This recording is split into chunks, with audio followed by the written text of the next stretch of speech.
trailer នេះគឺជា trailer Spider Noir ដែលគេនឹងចេញឆាប់នឹងហើយអ្នកនេះឃើញស្រាប់ហើយគឺថាទុននងមែនតើចំពោះគ្នាយើងដែលអត់ដឹងនេះមិនមែនជា Spider-Man Tom Holland ឬមួយក៏ Tobey Maguire ស្អីណាទេគឺជា TV series របស់ Amazon Prime សម្ដែងដោយ Nicolas Cage ដែលគាត់ក៏ជាអ្នកបញ្ចូលសម្លេងក្នុងរឿងតុក្កតា Into the Spider-Verse ប៉ុន្តែមកលើកនេះគឺវាអត់មានពាក់ព័ន្ធនឹង Spider-Verse ទេវាដាច់ដライហ្មងហើយ trailer មួយនេះគឺ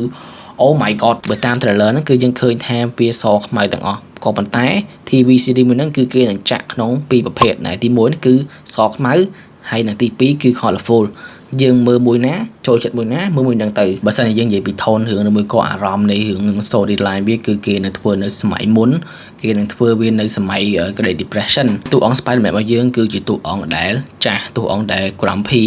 ហើយក៏សេរីរឿងមួយដែលតាក់ទងទៅនឹងការស៊ើបអង្កេត investigation ឃាតកម្មហើយនឹងនិយាយទៅគឺជារឿងលក្ខណៈ grounded Spider-Man ដូចរឿង Batman អញ្ចឹងព្រោះហ្នឹងយើងក៏จะឃើញតួអង្គហៅ Spider-Man យើងថា Ben អ្នកនេះកុំច្រឡំនឹងមិនមែនជា Uncle Ben ទេប៉ុន្តែគឺជាឈ្មោះតួអង្គ Spider-Man របស់យើងនៅក្នុងហ្នឹងមានឈ្មោះថា Ben Reilly ជាធម្មតាគឺយើងប្រហែលជាស្គាល់ Spider-Man ក្នុងនាមជា Peter Parker ឬមួយក៏ Miles Morales ហើយលើកនេះគឺគេដាក់ឈ្មោះថា Ben Reilly ដើម្បីឲ្យវាមានអាចនិយាយថាវាប្លែកពីគេផ្សេងក៏បានអីក៏បានដែរឬមួយក៏យើងអាចនិយាយថាវាគឺជាការប្រើប្រាស់កម្មសិទ្ធិបញ្ញានៃតួអង្គ Spider-Man ឈ្មោះតួអង្គហ្នឹង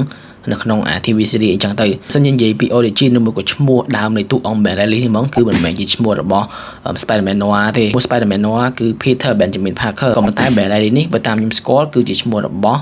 Scarlet Spider ដែលជា clone របស់ Peter Parker នៅភពផ្សេងមួយទៀតអញ្ចឹងណារឿងហ្នឹងគេមិនដាក់ឈ្មោះថា Spider-Man Noir ដែរគឺគេនឹងដាក់ឈ្មោះថា Spider Noir ចំពោះតួអង្គ Spider-Man ក៏គេអត់ហៅថា Spider-Man ដែរគឺគេនឹងហៅថា The Spider អាហ្នឹងបើតាមគេនិយាយក្នុង trailer ហ្នឹងខ្ញុំស្រឡាញ់គេគឺអាកន្លែង web spin របស់ Spider-Man ចំនួនចុងក្រោយគូមើលទៅស្អាតប្លែកមែនទែននៅអា New York ចំនួនមុនហ្នឹងនិយាយទៅគឺតំណងហ្មងហើយក៏យើងបានឃើញពីការវិវត្តនៃតួអង្គ Spider-Man យើងថាយើងបានឃើញថា Spider-Man ហ្នឹងគឺមានសភាពយ៉ាងម៉េច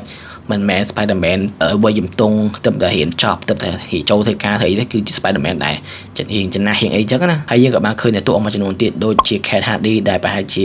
សមាជិកមួយតាក់ទងទៅនឹង Felicia Hardy ឬមួយក៏ Hardy Foundation នៅក្នុងរឿង Spider-Man អញ្ចឹងណាយើងក៏បានឃើញតែតួអង្គអ្នកខ្សែស្បែកខ្មៅដែលមានឈ្មោះថា Robbie Robertson ដែលគាត់ហ្នឹងក៏ជាអ្នកដែលនិយាយបានថាពួកម៉ាក់ឬមួយក៏អ្នកចិត្តស្និទ្ធជាមួយនឹងតួអង្គ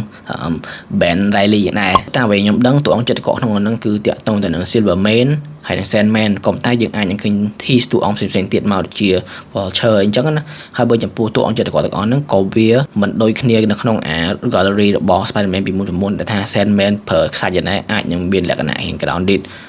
សៀងរៀងរបៀបថាប្លែករបៀបដូចបិសាចជាជាងរឿងដែលថាមានធម្មពលឬមួយក៏អីចឹងណានិយាយពីកៅអៅដែលយើងបានឃើញតាម trailer វិញគឺថា Oh my fucking god វាអត់មានថាឆ្កងកន្លែងណាហ្មងមកប្លង់នៅក្នុង trailer ហ្នឹងឆ្ងាញ់មែនទែនមើលទៅស្រស់បំប្រងចុះយៈព្រោះមិនទិលសង្ស័យថានីកូឡាគេគាត់ចាស់ពេកមកសម្ដែងតួ Spider-Man ហ្នឹងអត់សម